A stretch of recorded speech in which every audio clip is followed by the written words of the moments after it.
आभा सिंह, आप मुंबई से। आभा जी, मैं पहले आपके पास आना चाहता हूं।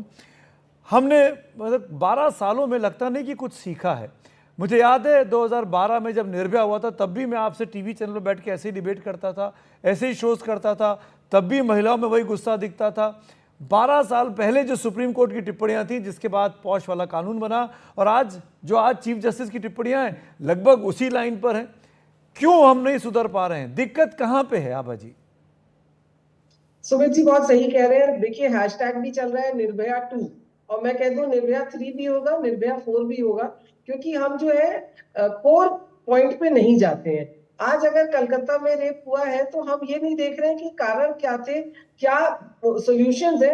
हम उसको पॉलिटिकल कर दे रहे हैं। हम जो है बात कर रहे हैं BJP versus Congress, Congress versus TMC.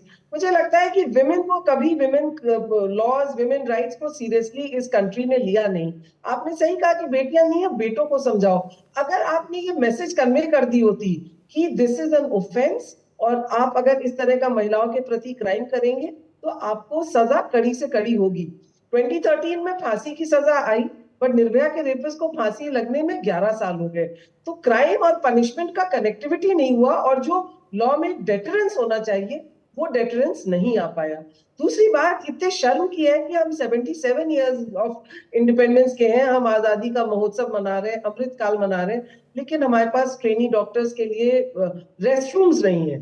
मतलब हम उनको खुद एक्सपोज कर रहे हैं क्राइम से कि आप 32 घंटे काम करके आप कहीं भी जगह ढूंढिए। और इसमें जो थी बदकिस्मत उस लड़की का कि वो सेमिनार रूम में, can you imagine, second floor पे डिजर्टेड, बिजली नहीं, सीसीटीवी कैमरा नहीं, और एक अकेली लड़की वहां जाके सो गई, क्योंकि वैसे भी नाइट ड्यूटी पे 2 ही 3 रेजिडेंट डॉक्टर्स होते हैं, बहुत सारे डॉक्टर्स नहीं होते। तो राइट। आज जब सुप्रीम कोर्ट ने उस वक्त भी कहा था, विशाखा गाइडलाइंस आई थी कि sexual harassment at work place में, work places should be safe, क्योंकि ये फंडामेंटल राइट है, right to life, and right to life means right to work with safe atmosphere.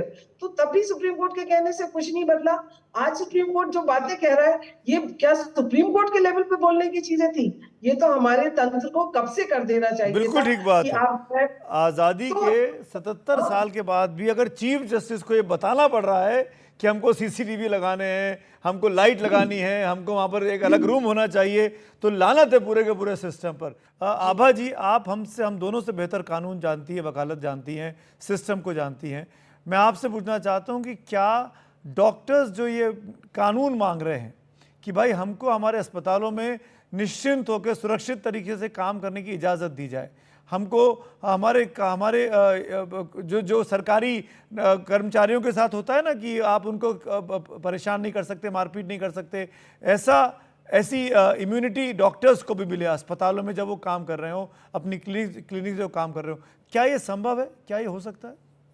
देखिए, महाराष्ट्र में 2010 में ये एक्ट आया था, प्रोटेक्शन ऑफ डॉक्टर्स, क्योंकि यहाँ पे जो पेशेंट्स की जैसे डेथ हो जाती थी तो फैमिली वाले डॉक्टर्स को मारते पीटते थे, उनके हॉस्पिटल्स को तोड़ रहे थे। तो उस वक्त महाराष्ट्र में ये कानून आया, और है यहाँ पे कि अगर आप किसी डॉक्टर को अटैक करते हैं तो आप पे एफआईआर हो सकती है, आपको अरेस्ट किया जा सकता है।